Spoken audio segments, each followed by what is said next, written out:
Dum dum dum dum dum dum dum dum dum dum dum dum dum dum dum dum dum dum afraid dum dum dum dum. So it's very different from, for example, my daughter, who was born here. Although she's Asian, she's like as Canadian as maple syrup.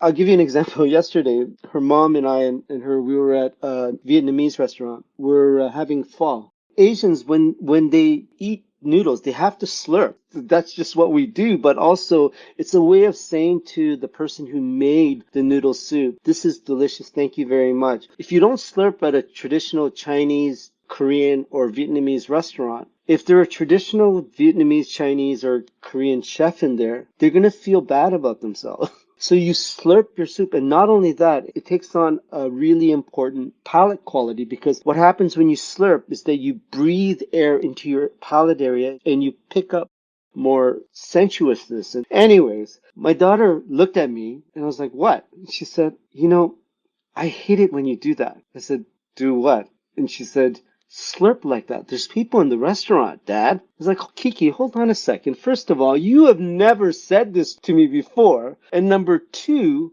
this is the proper way of having it. Like, we're not eating pasta, right? Like, I wouldn't slurp in an Italian restaurant, but in an Asian restaurant, you do that. This is a noodle soup, man. Like, what is wrong with you? So that conundrum is as much cultural as it is me feeling, even within my own family. Like, I just don't belong. Like, why are you making me homeless in this kind of situation? So searching with Chef Sang is really about engaging with people and trying through their own stories, figure out what is it exactly that I'm looking for. And I know that it's this constantly evasive term, an amorphous term called home. That's what I'm searching for.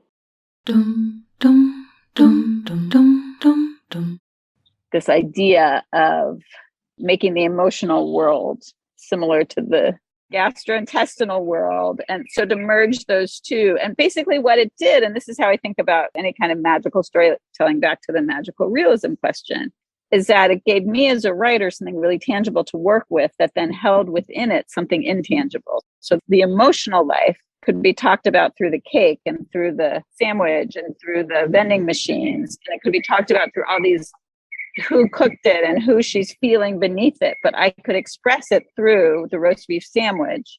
And that gave me something to write about, because just to speak of the emotional life without a concrete wrapping can be really hard to capture in language, right? And capture at all, because I think we feel it, but it's really ineffable. So that I feel like is often the role of magic for me, is it's a way to kind of ground something that otherwise feels really ungrounded. So with the Ironhead story, thinking about families and thinking about characters that are different inside families, but just giving them different heads, and then just playing out the difference of the head and how they interact with each other and the love that they share and also the differences that they feel.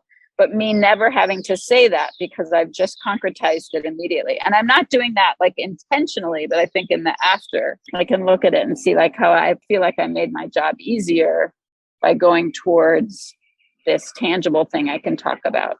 Dum dum dum dum dum dum dum. Okay, so as I was saying, I think about grief and sadness a lot. I think when I have to write an artist statement for various things, grief is usually the first theme I offer up as part of my repertoire of themes. Do they ask for that? Like, do they say, so what do you generally write about?